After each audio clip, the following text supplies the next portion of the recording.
Vamos con lo mejor y lo peor que nos ha dejado el 16º día de Mundial, con el partido de octavos más emocionante, primera prórroga, primera tanda de penaltis, gran héroe Livakovic, el guardameta croata, y en el otro lado tenemos todo lo contrario, malas noticias porque hemos tenido un Brasil-Corea absolutamente decepcionante en la que el conjunto asiático no ha competido y en la que Brasil ha sido infinitamente superior. En la primera mitad, la canariña un pasito más cerca de su gran objetivo de proclamarse campeona del mundo por sexta vez. Además, le echamos un vistazo por encima a lo que tenemos mañana, ese Marruecos-España y el Portugal-Suiza. Partidos muy interesantes. Vamos allá.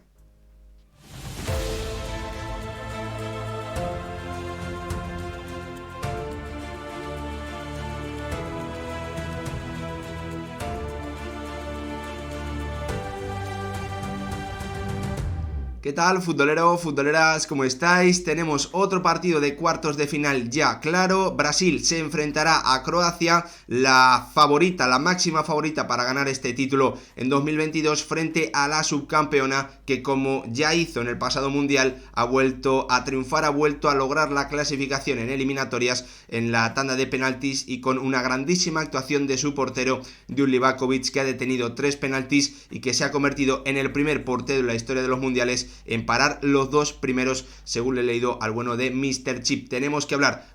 de cómo se han clasificado tanto Croacia como Brasil, también de lo que vamos a tener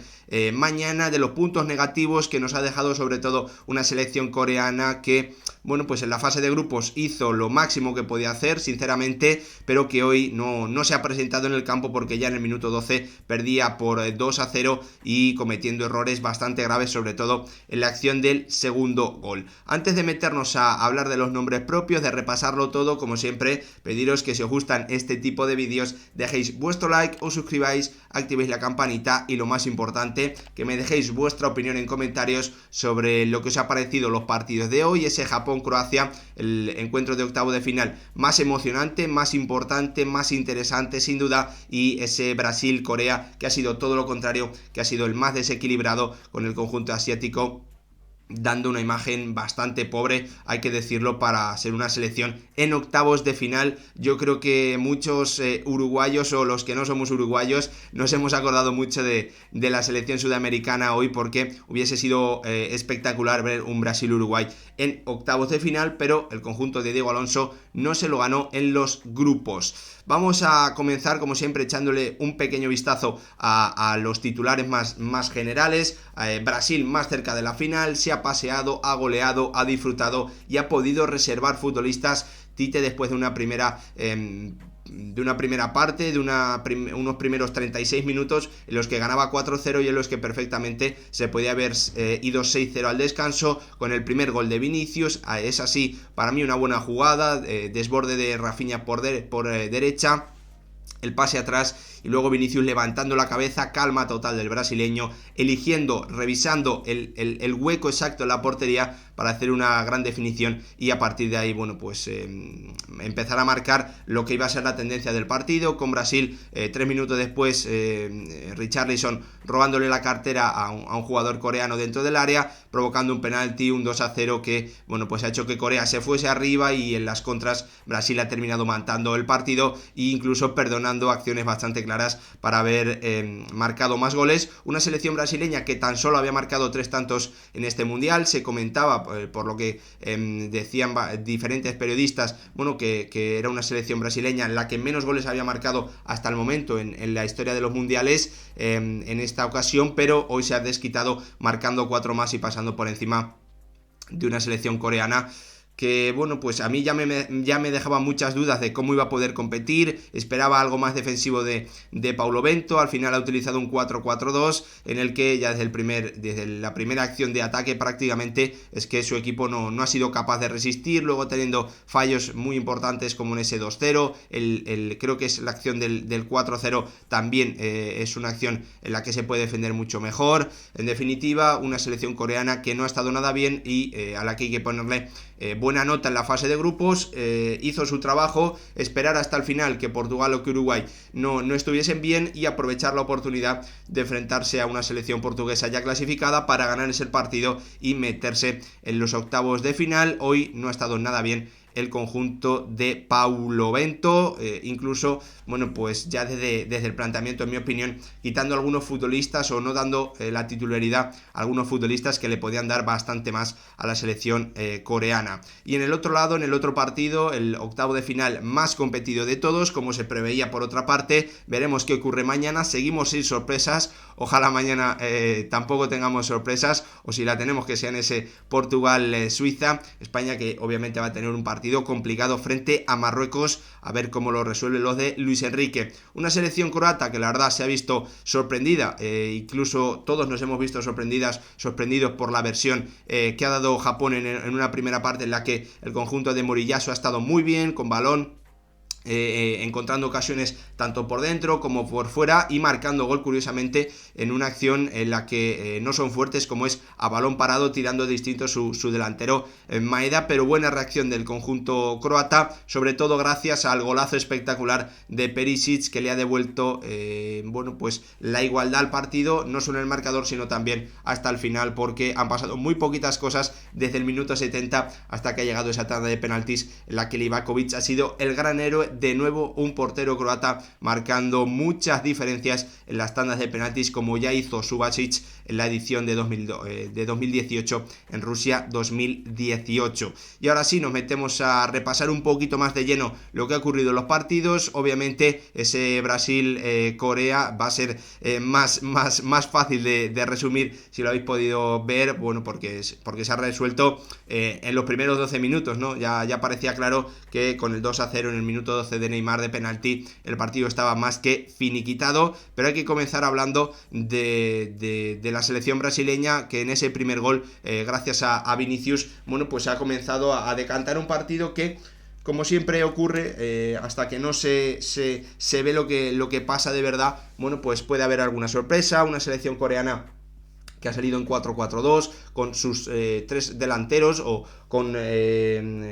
Hee-Hwan Chan jugando en la izquierda, haciendo mucho trabajo, con Son y con Cho Hae-sung en la delantera, intentando el conjunto de Paulo Bento ser compacto, pero la verdad es que ha tardado muy poquito Brasil en adelantarse en el marcador. En el 1-0 lo hace muy bien Rafinha, el pase atrás, y luego Vinicius levantando la cabeza, demostrando la calma,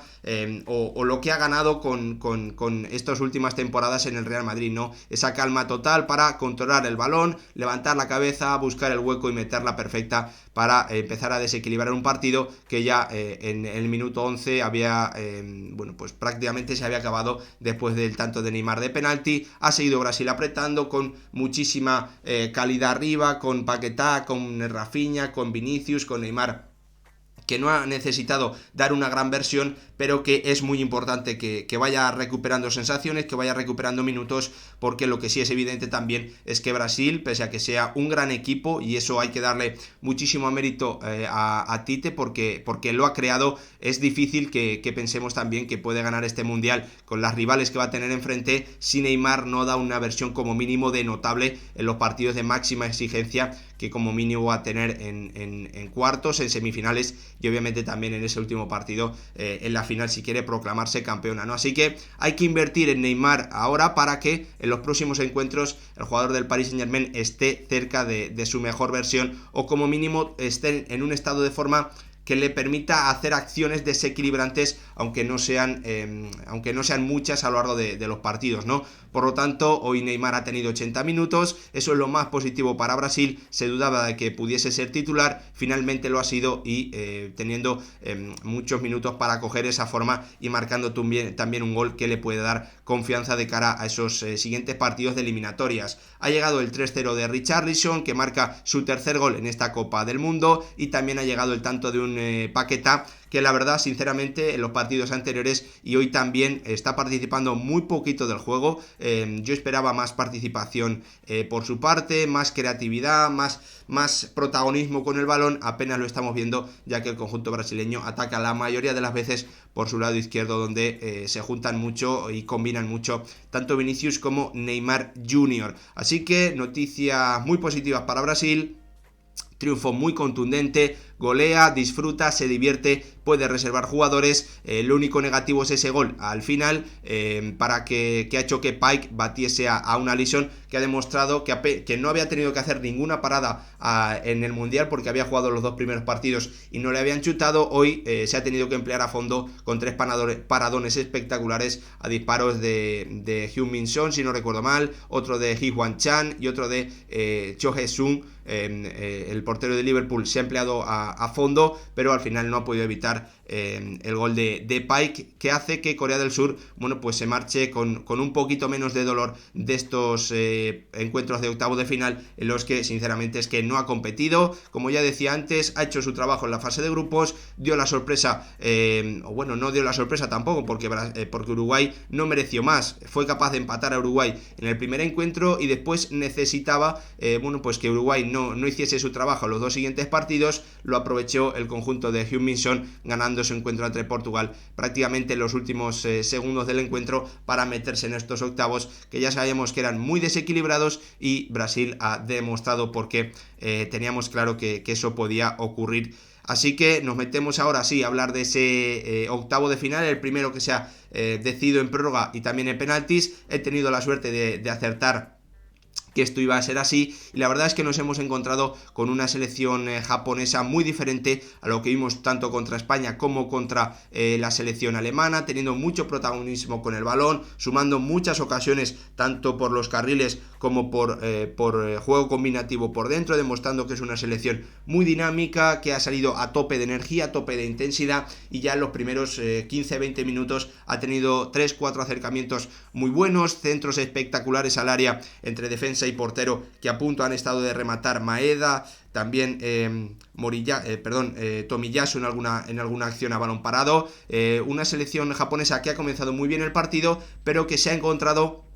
con una selección croata que la tenía muy bien estudiada y que ha comenzado a lanzar balones o pases en largo a desmarques a la espalda de la defensa japonesa, que ya sabéis que se cierra muy bien y que deja muy poquito espacio entre líneas, y eso impide que, bueno, pues los rivales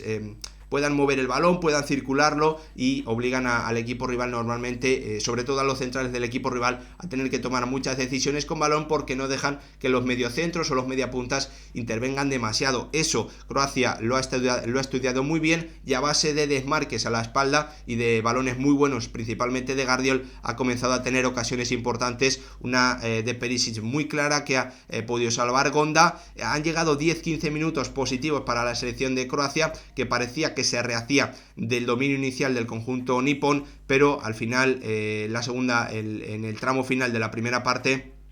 otra vez los de Moriyasu se han hecho con el control del partido, han comenzado a dejar detalles de máxima calidad, taconazos, combinaciones en espacios muy reducidos, pases espectaculares,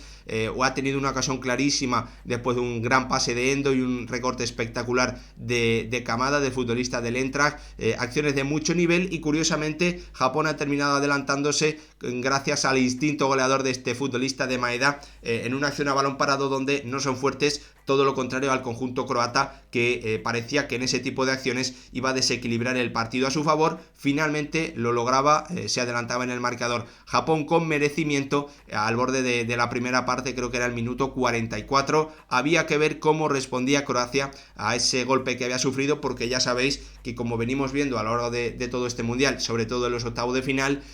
ha habido bastantes equipos que no eran capaces de gestionar el gol en contra. En ese sentido, no sé si ha sido muy positivo para Croacia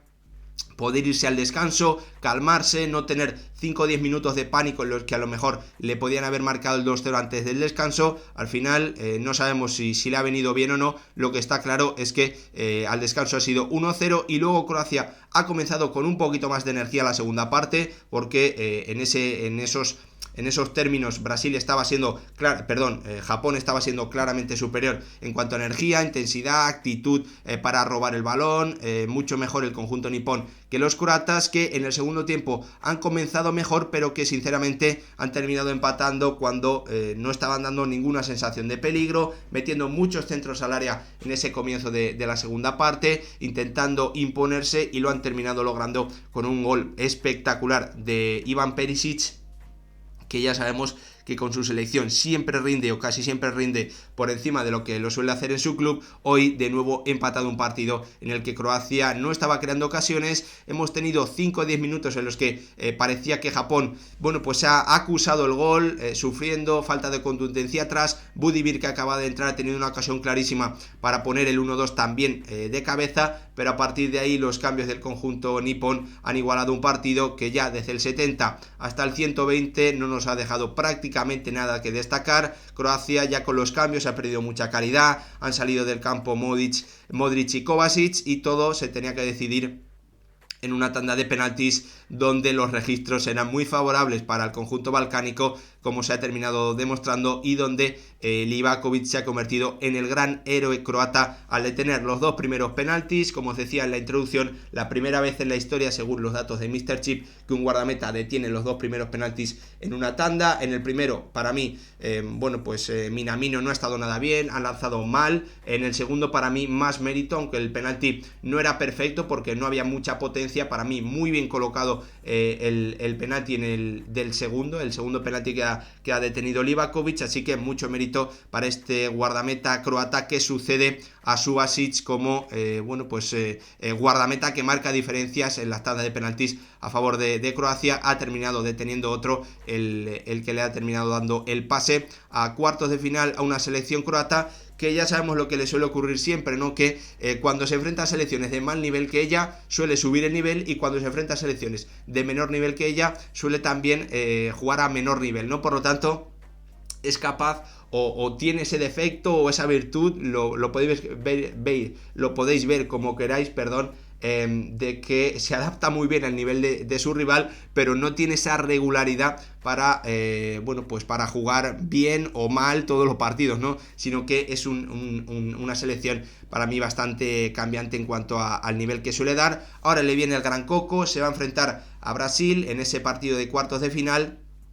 Vamos a ver, lo que es evidente es que Croacia va a tener muchísima exigencia, va a tener que tener el balón. Lo mejor es que Modric, Kovacic, Brozovic puedan controlar el ritmo del partido, puedan tener la pelota, porque si no lo van a pasar mal ante la selección brasileña. Yo espero un partido competido, creo que Croacia obviamente no es favorita, lo lógico es que pase Brasil, pero que puede dar batalla, que puede tener un partido igualado, emocionante, en el que veamos detalles de mucha calidad, y sobre todo que si termina perdiendo obligue a Brasil a dar un grandísimo nivel para llevarse el pase a las semifinales, donde veremos si se enfrenta a Países Bajos o a Argentina. Ya sabéis, ese lado del cuadro, Países Bajos, Argentina, Brasil, Croacia, perdón. Así que también tenemos ahí duelos muy importantes y muy bonitos que vamos a estar analizando aquí en el canal. Rápidamente, para mañana tenemos ese Marruecos-España. Vamos a ver cómo sale la selección africana para España, si quiere ir a presionar arriba, si va a esperar un poquito más atrás. Yo la verdad es que espero una selección marroquí que va a estar muy ordenada. Vamos a ver con qué actitud sale España, muy importante en los minutos iniciales, cómo salgan de enchufados Pedri, Gavi y Sergio Busquets para intentar circular el balón. Muy importante las vigilancias de Laporte y de Rodrigo ante la velocidad de Nesiri, los pases en largo de Ziyech y también el desequilibrio, el 1 contra 1 de Sofiane Boufal. Vamos a ver qué nivel da la selección española, cómo le ha sentado esa derrota y también cómo le ha sentado el éxito a la selección marroquí, que ya sabéis, lo comenté después de su partido, después de su clasificación como primera. A este tipo de selecciones que logran algo así, a lo mejor les pasa factura, ¿no? Se centran mucho en lo que han conseguido, pero no miran a la preparación del próximo partido. Vamos a verlo. Lo cierto es que también tiene jugadores con experiencia que, pues juegan Champions, juegan en grandes clubes, y eso seguramente le puede haber ayudado a gestionar esta situación de éxito. Y yo espero un partido muy igualado en el Portugal-Suiza. Suiza me parece un equipo muy difícil de ganar, lo tengo claro, así que no me extrañaría para nada que viésemos una prórroga, un encuentro que se decida en penaltis, con 2 guardametas especialistas en ese tipo de acciones, como son Sommer y como es Diogo Costa, el guardameta de Portugal. Hasta aquí el repaso al 16º día de Mundial, echando también un pequeño vistazo a lo que puede ocurrir mañana con esos últimos dos partidos de octavos, que van a medir a Portugal y a Suiza, y también a Marruecos y a la selección española. Gracias por ver el vídeo, nos vemos en el próximo.